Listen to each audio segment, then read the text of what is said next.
This video was made possible by Swagbucks, a great way to earn extra cash and gift cards in your free time. Personally, I like using the rewards I earn with Swagbucks to order something for myself every so often completely guilt-free because hey, I technically didn't spend my own money on it. All I had to do was take a survey, play games, watch videos, or get rewards for shopping that I was going to do anyway. Get Swagbucks today by clicking my link in the description box down below, and on top of that you'll also be receiving an extra $5 bonus upon taking your first survey.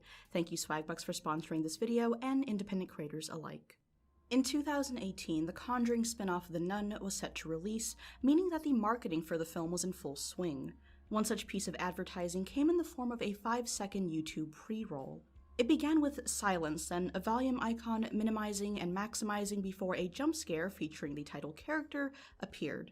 This obviously pissed off a lot of people, especially on Twitter, and prompted a response from YouTube, who said that the ad violated their policy on shocking content and that it had been removed. I think most of us today, especially given the whole adpocalypse thing a couple of years ago, expect YouTube to choose ads that are pretty much always as safe as possible.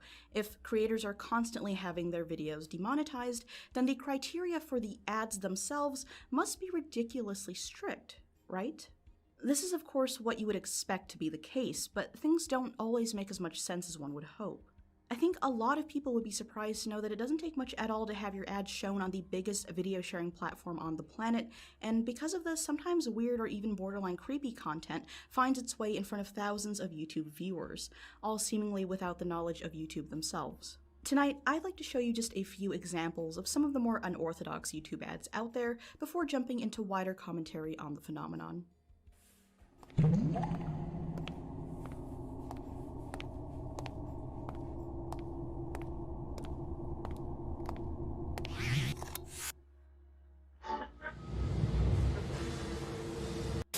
What you just witnessed is someone I'm going to refer to as Boxman.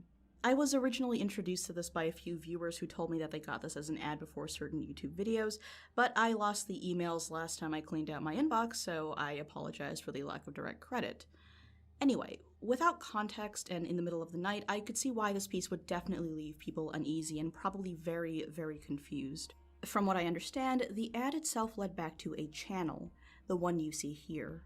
If you scroll through the content, you'll find everything from regular sit-down type videos all the way to musical performances.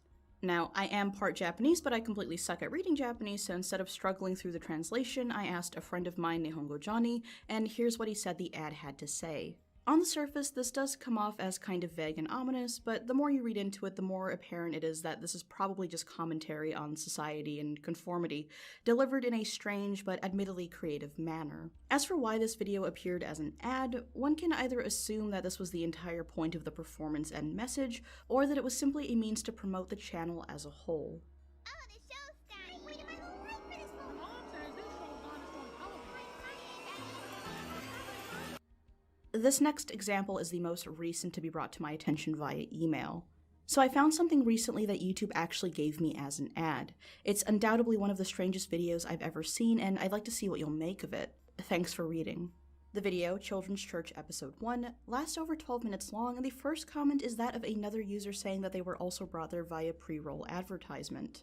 Explaining what this is exactly is honestly a bit difficult. The piece feels as though it's running on straight caffeine with non-stop sound effects, music, memes, puppetry, and parody, but at the same time it feels somehow very calculated. Without a doubt, Children's Church is an art piece, one that kind of reminds me of Don't Hug Me, I'm Scared, but much more chaotic and disorienting. The central question of episode 1, though, is what is the Word of God?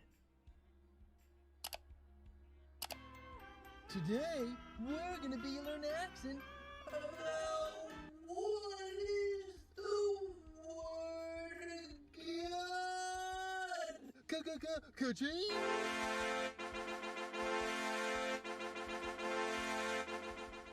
After several more minutes of this and the introductions of a few other players, we're brought back down to earth and the main character, Orange Dude, is faced again with the question about the Word of God. This is not the end, only the beginning! Not the outro, only the intro! This isn't the Omega, here's the Alpha! Well, what are we gonna do next, big boy? Well, for starters, we're going to answer the children's original question. What is the Word of God? Well, then what?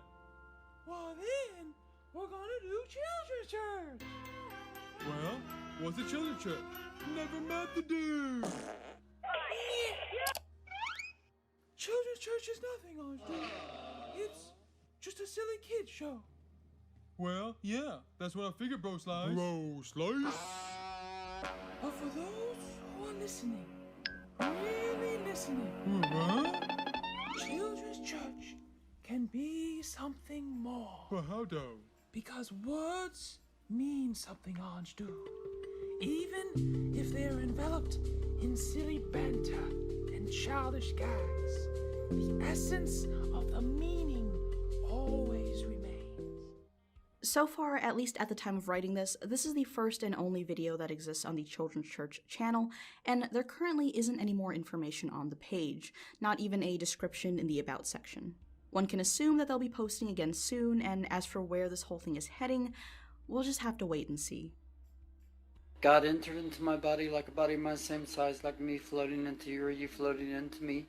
My name is Bob Hickman, and I am the world's only Christian, the world's only Holy Ghost-filled man, according to Acts 2:38 in the Bible. God inside me can move my arms, my legs, my mouth. I see non-stop visions. My skin feels electric. About 6 months ago, a Reddit user claimed to have stumbled upon a clip much like the one you just saw in the form of a YouTube ad, and they even had screenshots to back it up. In the post, the user explains that they were watching Shane Dawson conspiracy videos late at night when these ads played about 3 or 4 times in one sitting. The user Googled the phrase, "God has entered my body," as uttered by the strange man, and what they found was this. A channel featuring dozens of videos with the same individual, oftentimes repeating the same phrase or something related to it.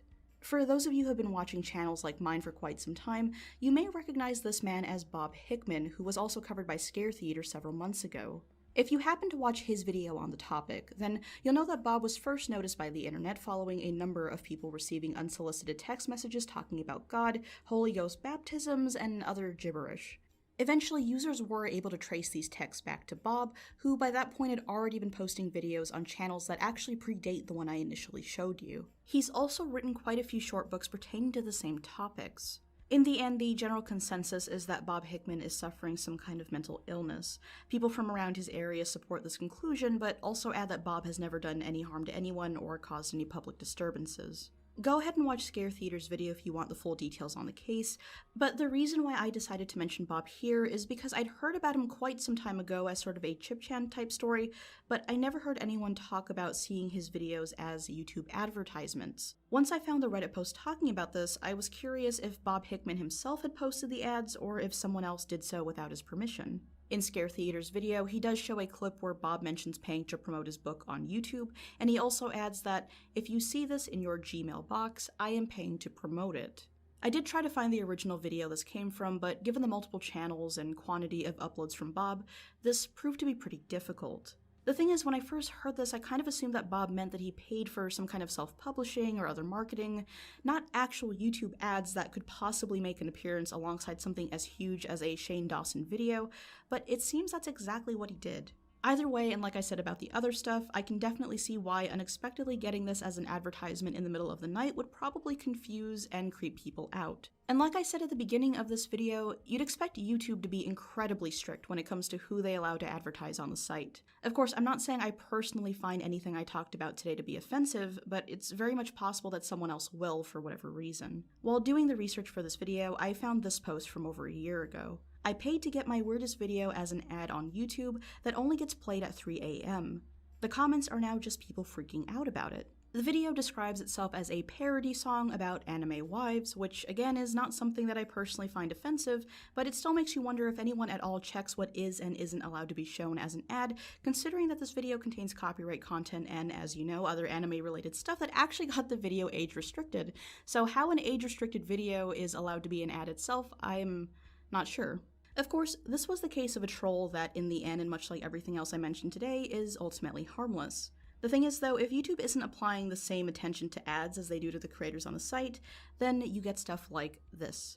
What you're seeing here is an ad for some translation app that used a screenshot of YouTuber Aki Dearest without her permission. She has absolutely no affiliation with this brand, had no deal with them, and yet somehow they managed to use her photo as part of their advertisement, albeit with that mask thingy around her eyes that really doesn't do much. The same thing actually happened to Queen Bee Loie Lane, who had something very, very similar happen to her recently, and to my surprise, it wasn't the first time. Okay, so I see ads using my image all the time. Sometimes it is just brands pretending that I am promoting their product. Other times, people use my image to actually catfish and say that I am a customer that I am not. All right, I'm gonna put them away because they won't stop chewing on the ring light. This ad claims that I am a 24-year-old woman named Tracy, and my bio simply states, I want a guy to say bless you when I sneeze. Message me, let's talk. Now, I do believe that in both cases YouTube was able to remove the ads, but again, it's funny how this even happens at all. Don't get me wrong, I understand how much work it would take to collect model release forms or something to that extent, but that's sort of beside the point right now because, as we've seen today, it does come off like YouTube barely screens ads at all. I want to be clear, I'm not necessarily angry about this, I'd say I'm actually more so just confused. I knew that YouTube had some weird ads from time to time, but after the whole adpocalypse thing, I just figured that they would have applied the same scrutiny to advertisers as they do creators.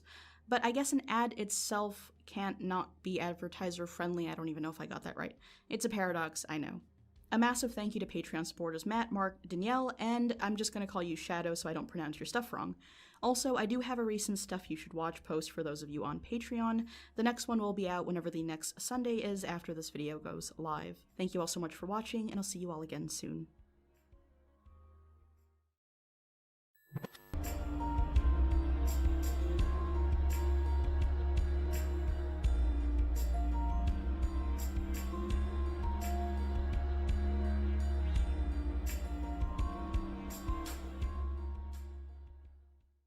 Tonight on Online Oddities, we discuss a horrific 1980s fever dream, a disturbing Instagram account, and one Redditor's experience with a mysterious hooded stalker. One very similar to the creeps out there who are probably trying to steal your identity and credit card info online. With that said, this video was made possible by NordVPN, and in case you missed it before, NordVPN is still offering 75% off a 3-year plan to my viewers who head over to nordvpn.com/raimbot.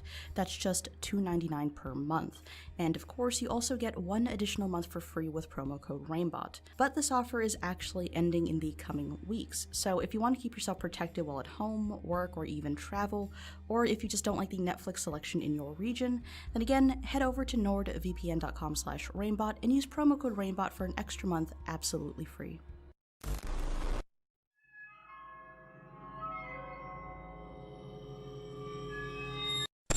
Our first story comes to us from a Reddit user who claims to have been experiencing regular visits from a complete stranger in the dead of night. Originally, the user, QuickDisk, posted to r/urban myths, but had his post removed due to moderators deciding that his entries weren't a proper fit for the subreddit. More specifically, they chalked up his story to being more of a let's not meet encounter with a creepy neighbor, rather than something supernatural. QuickDisk decided to create a master post of the deleted entries, one that offered up a clear overview and timeline of his seemingly brief but definitely bone-chilling encounter. Our first entry is dated April 15th. The user explains that what he's about to describe has been going on for the last few weeks, specifically late at night when he's usually awake due to his irregular work schedule. A photo is also provided. One night at around 4 a.m., this girl shows up outside my window. It took me God knows how long to notice her standing there because I was glued to the TV, but I catch her staring at me through the window. It startled me so hard because her features were completely abnormal. She was freakishly skinny with exaggerated facial features, and her body was contorted and twisted in a way that really disturbed me. She looked like a car crash victim. I wasn't even sure if she was still breathing until she ran away from the window. The user closes this entry by telling us that the photo you see here is the only decent one he managed to capture. Most other times the girl made a run for it before he could do much. He also notes trying to talk to authorities who, as expected in this scenario, weren't much help.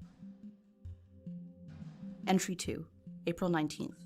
By this point, the user seems much more alarmed, unconvinced that what he's dealing with is a simple case of substance abuse, as suggested to him by the majority of those commenting on the situation. He states that his reasoning has to do with the girl's recent condition. He explains, her jaw is now completely unhinged, hanging wide open to an unnatural degree. I also noticed her wrist is fractured, deformed into an abnormal shape. She's been getting closer to my window, too. I took the photo above as she was turning to run away. I'm not convinced that this is paranormal, but I'm definitely sure now that this isn't just an addict. As of typing this, I just placed an order for an outdoor surveillance camera off Amazon, so I'm hoping to get more evidence for police and whoever else can help me. Before we move on to the next entry, I need to add a bit of context. In the introduction to the master post, the user reiterates his circumstances, but also adds that YouTuber Fantastic Daily had made a video pertaining to a situation. That video, along with the entire Fantastic Daily channel, now no longer exists due to a rebranding. With that said, the next entry claims to be an excerpt from an email with the channel. The user leads by explaining that he'd experienced something that he hadn't posted about publicly yet. He'd been up late, as usual, this time waiting for the girl to show up, even going as far as to leave the lights on outside and having his camera ready. Unexpectedly, the user began to hear tapping in a different area of the house, a window near the back door. The tapping, described as rapid, lasted for around 30 seconds. The user found himself unable to react out of sheer fear. He closes the message by saying, "Email me again if you have any more questions or potentially some answers. The other day I went to the sheriff's department and they told me they're going to look into it and are going to question the neighbors. I believe they're leading with the attic theory despite the near impossibilities I described to them. I will give you updates if anything more develops." May 5th, final entry. The user explains that after the last experience, the nighttime visits have been less and less frequent, causing the police department to lose interest in his case. He closes the post by saying, "As her visits go on, she seems to be more and more infatuated with me, instead of just standing in my yard like she used to. When she comes, she's very close to my doors or windows. This thought keeps me awake, and my hours of sleep have been dwindling. The next time she shows up, though, I am prepared to get some better evidence."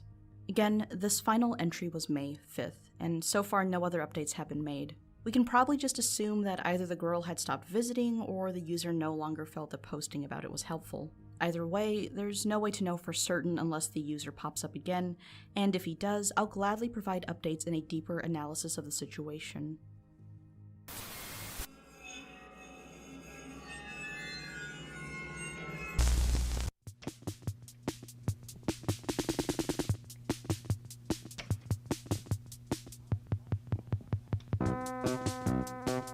I bite at the hand that feeds me, slap at the face that eats me. Some kind of animal cannibal. Animal cannibal.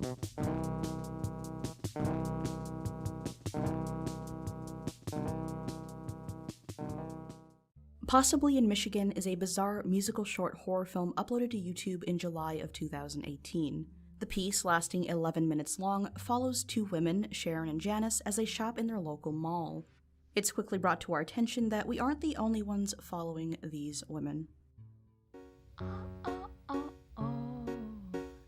Here it is. There's my favorite perfume we've been looking for everywhere. Why don't you buy one for me too, and I'll meet you at the door.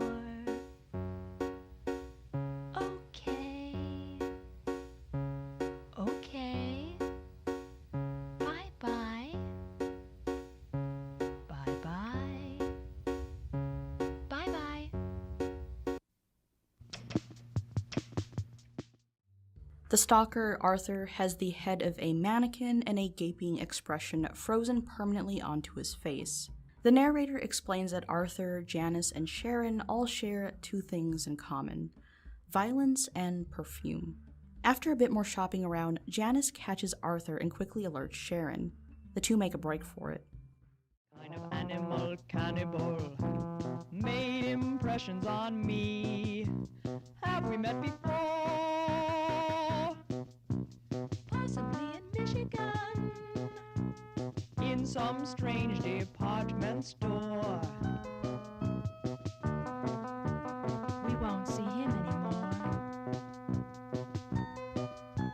Who knows how some people turn to strange ones? Following this, Sharon and Janice arrive home, seemingly unaware of Arthur looming in the background. This is where I'm going to stop as to not spoil the entire story. If you want to watch the whole video, then the link will be provided below. While you're at it, check out the entire channel, as it belongs to artist Cecilia Condit, who's been making this stuff since the early 80s, and her channel, of course, features more. Before we hop over to our last entry for tonight, here's a mini bonus feature brought to you by Mundane Memoirs. His channel will also be linked along with everything else down below. In a world of creative online horror and surreal imagery, there's one name I've found to be a recurring source of entertainment. The works of the artist John Clayton and his delightfully dark imagery is something I came across about a year back in one of his best pieces, Schism. The 8.5-minute short is entirely animated in stunning detail, accompanied by haunting music and grungy industrial sound effects for quite the spectacle. The video follows a man named Kevin and his alter ego of sorts. In the real world, the man is suffering from intimacy issues with his boyfriend. In the other world, his alter ego attempts to reunite him with his lover, represented by a statue held just out of reach. The alter ego is held prisoner in a world of flesh, jagged spines, and rusted lockers, all the while watched over by the Warden, a large amalgamate beast of human body parts. Every aspect of this hell is a visual representation of the imposed chains Kevin has forced upon himself. Also associated with the 4 real chains located on the statue of his boyfriend. We bounce back and forth from shots of the real world Kevin and the events leading up to the current situation, and the other world where the alter ego is doing everything in its power to break its self-imposed restraints. Each broken restraint has a large impact on the nightmare world around them. As the chains on the statue break and the large pod the alter ego had been confined in tears open, the Warden attacks and becomes merged with Kevin's alter ego, resulting in the two being engulfed in a mass of flesh. The lockers rise into the air, and from within them releases a waterfall of tears. Now, what happens in the last segment is up to debate, but within the mass of flesh, Kevin's alter ego manages to get hold of the statue of his lover. The final chain breaks, and everything changes. The pod releases a massive mushroom-like construct with an orb held aloft it. The darkness lifts, and the falling tears begin to bring life to the land around them. Within the orb, a strange mass of meat lies silent.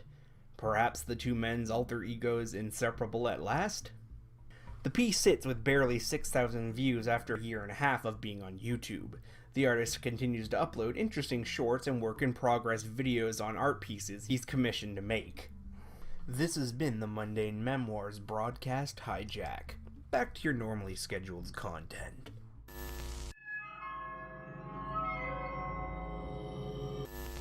Wetbox is an Instagram account that's actually been around for quite a while now, despite this being the first time I'm talking about it here on the channel.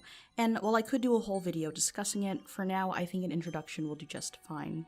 The account, which was mostly active in 2015 and 2016, primarily features this.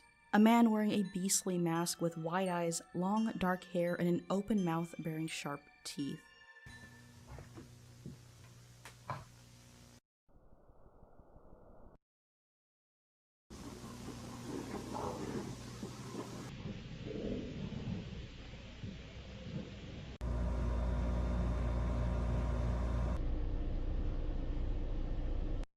Over a certain amount of time, the account began to feature new characters, the most prominent of which being a woman wearing the same mask.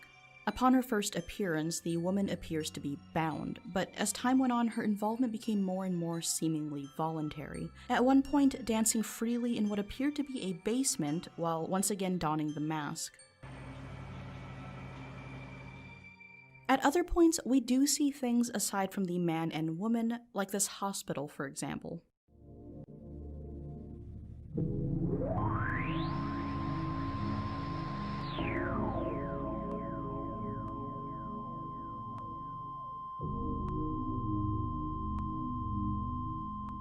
We also see photos and videos of things like a graveyard, a blow-up doll the man calls Rosemary, regular baby dolls, and various insects, one of which that's placed into a tiny coffin. If I'm being completely honest, I don't know for sure what this account is trying to do or say. It's obviously art, but aside from that I can't say much about its storyline, if any, or the exact intent. What I can say, however, is that it's definitely creepy, which is something that not everything like this is able to achieve. So at the very least, it's got that element of things definitely on lockdown. Like I said, the account was mostly active between 2015 and 16, but it has been posting this year, and I'm honestly excited to see where it goes. As usual, if you guys have any ideas, theories, etc. that you'd like me to address when it comes to this, or maybe even the first story, then feel free to tweet me. Before I go, thank you so much to Patreon supporters Matt, Danielle, and Mark, along with anyone else who supports me there or wherever else. And of course, thank you for watching, and I'll see you all again soon.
Acquiring a stalker is truly one of the worst things that can happen to someone. No matter who you are, or how secure you might believe yourself to be, the feeling of having your every move monitored and obsessed over is extremely unnerving. While stalking often takes place in person, the rise of the internet has given birth to a new form of it, being harbored inside the very thing that we all use every single day. Back in 2017, I made a video titled 3 Reddit Posts with Disturbing Backstories, and in it, we touched on a strange Reddit account by the name of Daryl Pratt. Now, back then I was still pretty new to the YouTube game, and my investigative skills were less than stellar to say the least. I essentially presented it to you as, here's an account, this guy is creepy, let's move on.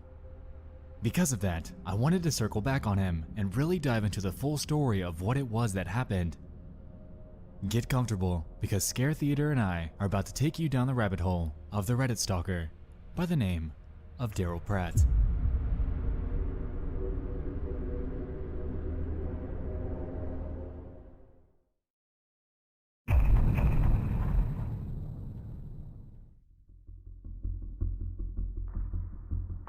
You may have heard of a YouTuber by the name of Alana Pierce. Largely known for her previous work as a host for IGN, she has since grown exponentially in online notoriety. This is mostly due to her down-to-earth style on her YouTube channel, her involvement with Rooster Teeth, and other online shows such as Button Bash and Save Game Online. Her self-titled YouTube channel has, since 2009, garnered over 240,000 subscribers, with each of her videos primarily being commentary based in the field of gaming. Now, with such an online audience, a lot of supporters flock in your direction. However, so do the detractors, and in more extreme cases, even online stalkers. Alana has, in the past, shared her experiences with such people on her social media accounts, primarily Twitter, and has claimed numerous times that strange comments and online harassment have been commonplace for her. In one case, for example, she highlights a message in a tweet. Sometimes young boys on Facebook send me rape threats, so I've started telling their mothers. Attached with this are 2 photos, one showing the message to the mother and the other with her response. Not gonna lie, it's a pretty funny way to get back at people that send insensitive comments like this, but I digress. This was just one example of many that Alana has said she's received over time.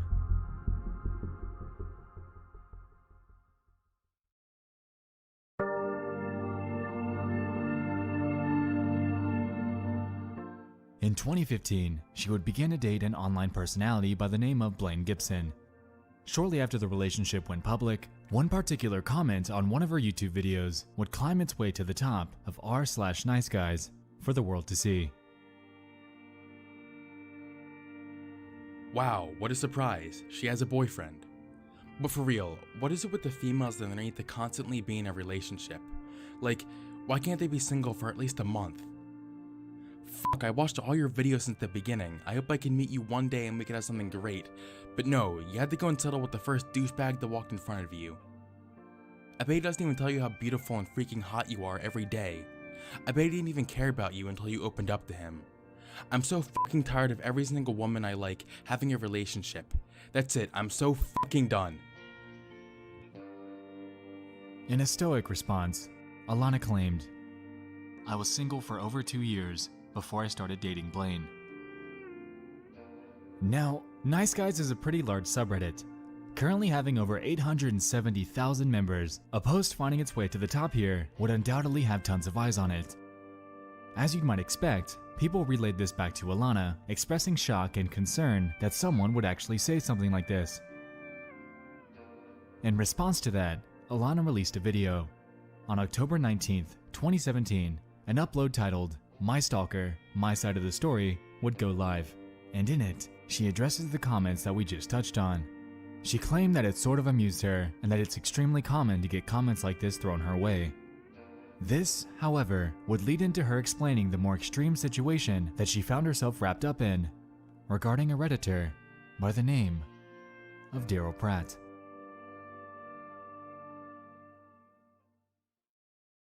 So, about 2 years ago, this guy started commenting regularly on my social feeds. I cannot pinpoint the time when that happened because I don't remember, and there's a lot of people who do that. He started to comment regularly enough that I would recognize his name, which, for the record, was always Bruce Wayne on social media. He never used his real name when talking to me.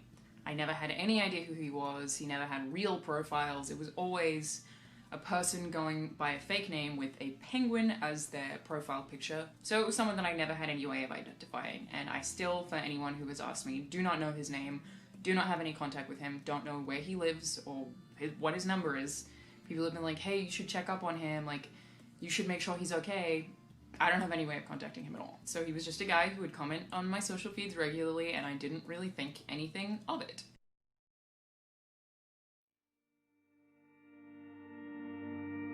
Before the Reddit tirades by this Daryl Pratt user, he would begin his antics over on YouTube with, as Alana stated, an account by the name of Bruce Wayne.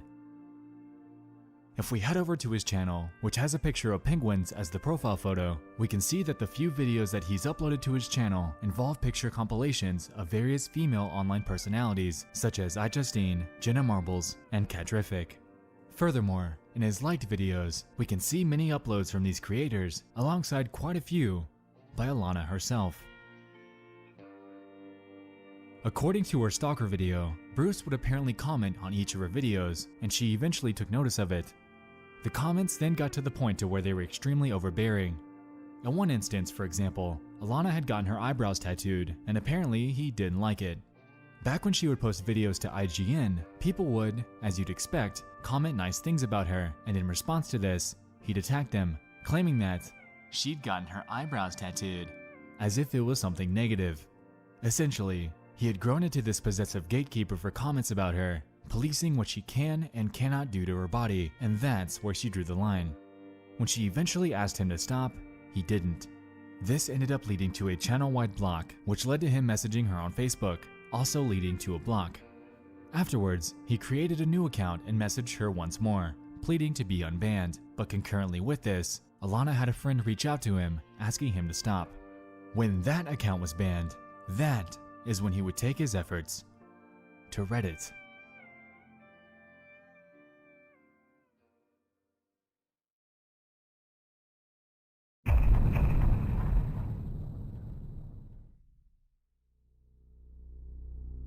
On May 2nd of 2016, Daryl would make his first post to the legal advice subreddit with the title, "Can I get in trouble for sending a girl love letters?" Now, the post back then was deleted by moderators, and using tools such as the Wayback Machine and Remove Edit didn't seem to work. But going by his other posts that we're about to get into, it's safe to say that he was probably professing his love for Alana and asking for advice about sending love letters to either her home or place of work, both of which would be equally creepy. Other editors jumped on this, asking him to speak to a psychiatrist rather than a lawyer, and telling him that if he's questioning the legality, then it's probably not fair to consider them love letters. This, among all the other advice that was given in this thread, was unfortunately thrown by the wayside. In a comment by Beeb294, he claimed, I can almost guarantee that she does not want to be your friend. If you insist on contacting her, you will likely face harassment charges. You should stop this contact and see a medical professional as soon as you can. This obsession is not healthy. And Daryl, in a bit of a delusion, would respond, Thanks for the advice, but I think I'm going to keep sending letters for now. If she tells me to stop, I'll stop, of course. The guy in the movie The Notebook sent like 365 letters to that girl. I feel like if I send them for long enough, she'll realize how much I care about her, and maybe she'll be friends with me then. I didn't know she didn't want those comments. She banned me without even a warning. I just wanted her to know how amazing she is. I would do anything just to be friends with her online. I like sending her letter just so she knows how cool she is. I don't see why this is wrong. Now, for the next few days, Daryl would go on to make quite a few replies and posts to other Redditors and subreddits, basically pleading for any sliver of validation that he could scrounge up. Unfortunately, the next 2 threads that he would make would be deleted. However, there are a couple that aren't, and they allow us to get a broader picture of the type of things that he was doing in regards to Alana. Jumping ahead, on Friday, May 6th, he'd make a post once more in the legal advice subreddit with the title, If someone bans me on Facebook and I make another account and pretend to be someone else, can I get in trouble? Seemingly at a point of desperation, his post reads, I followed this girl on YouTube, Facebook, and Instagram for over a year. She's a minor celebrity. I liked and commented on everything she has posted for over a year, and I only said nice things. She replied to me a lot. Then for no reason, she banned me from all of them. I've never met her, and probably never will, but her posts and replies are the best part of my day. I made another account begging her to unban me, but she just banned me from that one too with no response. She's literally the best thing in my life, so I was just going to make another account with a fake name to follow her, but I compliment her in every post, so I think she will suspect it's me. So, if I only say nice things and compliment her, it can't be harassment or stalking or anything, could it? I live in Kentucky, and she lives in California, so it's not like I'll ever meet her. At this point, he's in a spot to where he can't get her to like him, he can't get her to respond to him, he was banned on multiple accounts, is unable to get support from any other Redditors, so now he's resorting to an attempt at gaining validation for catfishing her. Now, Alana isn't dumb. In her stalker video, she claimed that, while she gets odd comments all the time, she was able to pick up on his strange remarks specifically. With that in mind, it's safe to assume that no matter what he did to try to lure her in, she'd pick up on it. Okay, OP, please read my full post. While you may be enthused with this person, you are engaging in behavior that falls into the literal definition of stalking. They obviously do not reciprocate your feelings. Your instinct to continue to follow and interact with them is not going to end well for you. You do not need to physically follow this person to have you criminally charged. This is a serious situation, and you should treat it as such. No one here will assist you in your harassment of this woman. I know you were in the US, but I'm having difficulty finding resources in your area that can help you deal with this and move on. Please consider reading some articles from here, as the information and strategy sections can help you help yourself. Your instinct will say, I'm not stalking her. It is wrong, you are. It's a psychological issue and you should reach out to a specialist and get help to treat it. Please, for your own good, please find some resources near yourself and get help before you put yourself in a situation you can't fix. But he didn't.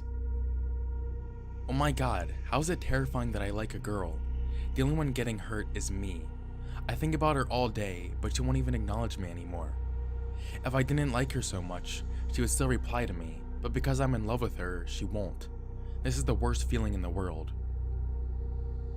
You might notice here that there's a shift in narrative and an inconsistency in his logic.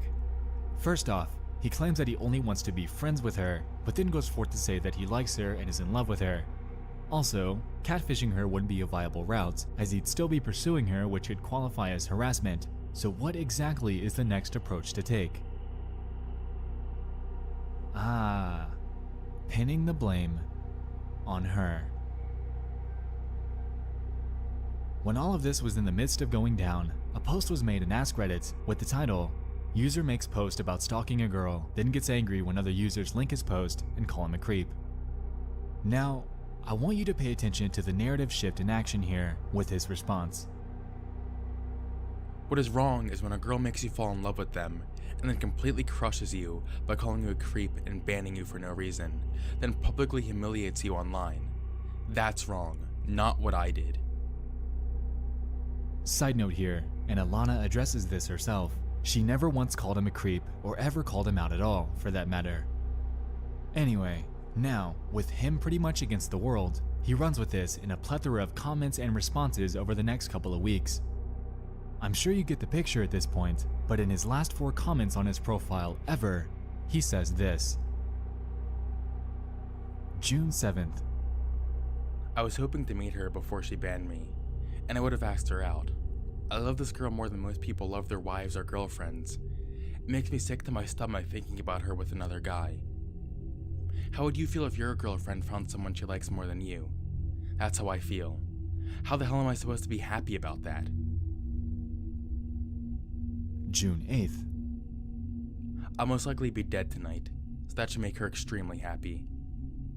Fuck this world. And that's it. Now, surprisingly, after his remarks pinning the stalking on Alana for, quote, making people like her, anger was actually sent her way. People seemed to get mad at her for how she handled it, but she addressed that by rhetorically asking the audience what they truly would have done. She went forth to say that when you explicitly tell people to stop doing something like this outright, that is the point to where they typically take a stark turn against you, creating social media accounts and such, essentially blasting you with swear words, posting screen caps of your face, and basically doing things that would make any creator extremely uncomfortable. In regards to Daryl, she went forth and stated that she's unsure of what happened to him and that she doesn't exactly like thinking about it. She believes that he potentially made yet another account and comments on her stuff, but seeing as she gets anywhere from a few hundred to a few thousand comments per video, it's understandably pretty difficult to keep up with all of them. Either Daryl is truly deceased, he had an epiphany and realized that what he's doing is wrong, he got help from a professional, or is, like Alana stated, potentially still going under a different alias entirely.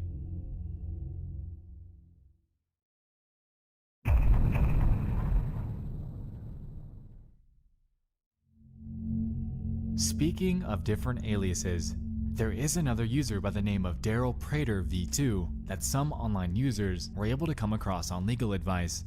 This account only has 1 post and 2 comments though. On July 3rd, a little under a month after Daryl Pratt's last post, he asks if he can get in trouble for hugging a girl. A cosplayer that I'm in love with is having a meetup for her fans. She said before she doesn't hug at her meetups. I just want to grab her and hold her tight for a couple of seconds. Could I get in trouble?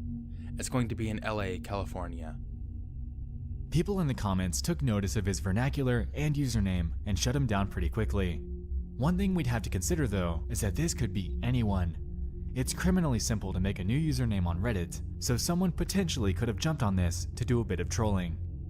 Realizing this, people called him out, and he responded in one last comment by saying that he was receiving death threats on the other account, so he switched to a new one. But, you know me, this was too open-ended for my liking. I noticed that this second username was Daryl Prater V2. Okay, what about V3? Nope, V4? Well, would you look at that. This account is completely littered with posts about the best type of gun to use if, theoretically, someone shot themselves in the head. The first post on the account was on July 22nd in the mental health subreddit and is titled, "I want to see a therapist, but I'm afraid I'll be committed against my will." I'm almost positive I'm going to kill myself, but I don't want to. I don't think a therapist will help, but I want to try. But I can't miss work or I'll get fired. So if an officer drags me to an asylum, I'll lose my job. then I'll definitely kill myself because I need my job. What can I do? In another thread posted on August 5th to the Guns subreddit, he asked, if someone shot themselves in the head with a 45 hollow point, what are the odds that they would live? When people responded with concern, he played it off as him simply writing a research paper. On August 6th, 3 more threads were posted to the firearms, zombies, and guns subreddits. If you were surrounded by zombies and had to shoot yourself with a 9mm or a 45, which would you pick? I have the feeling that you and I both know where this is going. So, pivoting here, I went over to perform an obituary search at legacy.com in a long-shot attempt at finding out if this was true. I entered the name as he initially had it in his first username, to no avail. Searched just Daryl, nothing. Pratt, nothing. Entered Daryl Prater like his new username and ended up finding one from August 6th, the same day that the zombies post was left on his last account. Daryl Prater, 55, from Kentucky, on August 6th. Now, there is one small catch. The year on this states that he died in 2017, whereas his last post was on the very same day in 2016. Now, either this is an insane coincidence, or this is the Daryl Pratt that we've been following all this time.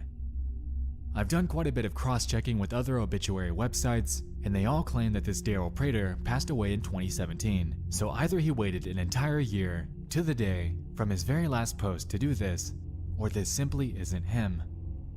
That, and we also have to remember that not everyone gets an obituary. He could have very well carried out what he was hinting at with Daryl Prater v4, and there might simply not be any obituaries to back it up.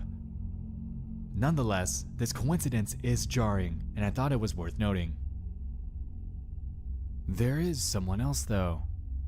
A patron of mine by the name of Code Purple had made an interesting connection that I'd like to note. If we head back over to that Bruce Wayne YouTube channel that I mentioned prior, we can notice that the channel URL doesn't line up with the name of it at all. In fact, it's pretty damn unique.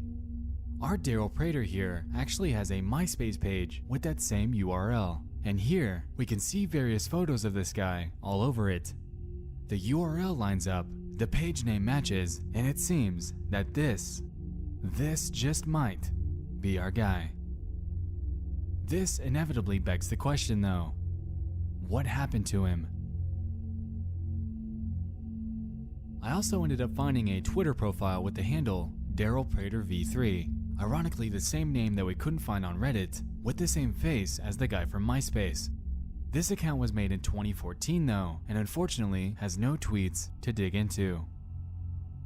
A beacon of life that I was able to stumble upon from him, though, falls in the Battlefield game forums of all places.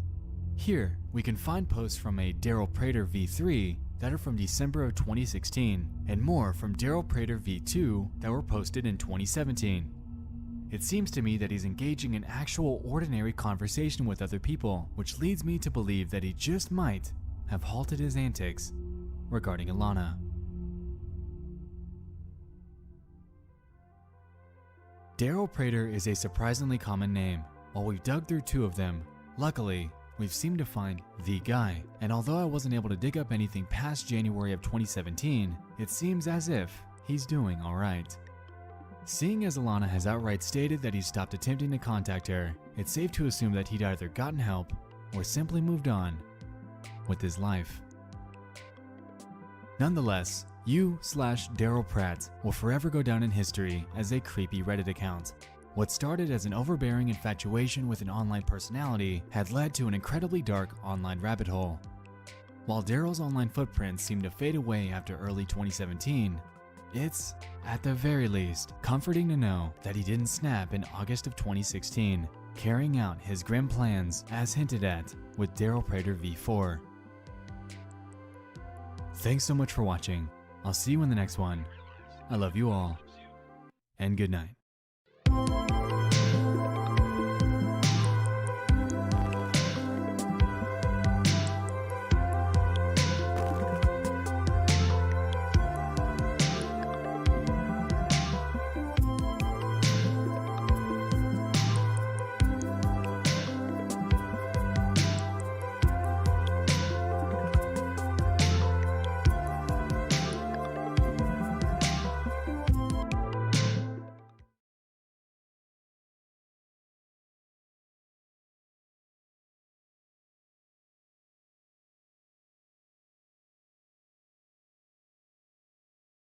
This video is sponsored by Raycon. So you know the name and you've seen other people talk about them, but in case you're still not convinced, Raycon's everyday E25 earbuds are the only wireless earbuds that I personally use, and they are definitely the only ones I'd ever recommend. They're my go-to for hands-free listening, be it while on a walk outside of the treadmill or when I'm navigating a public space and don't want to listen to other people's conversations. In the past, I thought wireless earbuds were A, uncomfortable, and B, a hassle to pair and keep connected. With the E25s though, none of this is an issue. They almost feel like they're not there, they stay connected, and best of all, they're only about half the price of other top quality brands. Now I know what you're thinking, I'll just hop online and get the $10 knockoffs. Trust me, those will break in like 5 minutes, so instead, head on over to buyraycon.com/rainbot for 15% off, and if you don't love them, Raycon has a 45-day return policy, so you can rest assured that you're getting the right pair for you. Again, that's buyraycon.com/rainbot for 15% off, and with that said, let's begin. This is Blanche Monnier, a woman who was confined in a 9x12 room for over 25 years by her own family. If you spend enough time online, then chances are you already knew that, probably already seen this photograph even. But what exactly led up to this, and why would anyone do this to their own family member? To explain that, we have to go all the way back to late 1800s France, when Blanche was still a young, vibrant woman in her mid-20s. Just a few years prior, Mr. Monnier had passed away, leaving behind his wife Louise and 2 children, a son named Marcel, and of course, Blanche. Despite the loss, however, anyone looking in would have said that Blanche was on top of the world. She came from a very wealthy family and no doubt had her pick of suitors. There was just one problem, however. Blanche had fallen in love with a lawyer, one who was not very well established and definitely did not have anything near the wealth of the Monniers. The mother and daughter argued and bickered over the relationship, but even so, Blanche still planned on marrying the man. She told her friends about her plans, and before too long, the whole town anticipated the sound of church bells. Now, instead, they were met with silence. Blanche suddenly disappeared from public view, and at first nobody suspected anything bizarre might have happened. They continued going about their lives, but when Blanche failed to return after an extended period, people began to talk. It was then that Mrs. Monnier broke down and admitted what had supposedly happened to her beloved daughter. She told neighbors that Blanche had actually gone insane, and rather than cruelly admitting her to an asylum, she was to be kept at the wealthy family's home, her every need attended to. For the most part, the public did buy this story. Keep in mind, the Monnier family were not only extremely wealthy, but also highly influential in both church and government. Marcel, in fact, held a position in public office as this was going on, and there also hadn't been much of a reason for anyone to believe the Monniers might be lying. That is, until about 8 years after Blanche's disappearance. Late one evening, a neighbor had been walking past the Monnier estate when he suddenly heard the sound of screams emanating from a tiny window at the family's home. The voice, which sounded female, was uttering things about being held against her will and not even knowing why. The next morning, said neighbor confronted Mrs. Monnier about the incident, to which she claimed that Blanche's insanity had progressed to the point of delusions. Marcel vouched for her, and the window was boarded up. A couple years later, the lawyer who Blanche was engaged to passed away suddenly,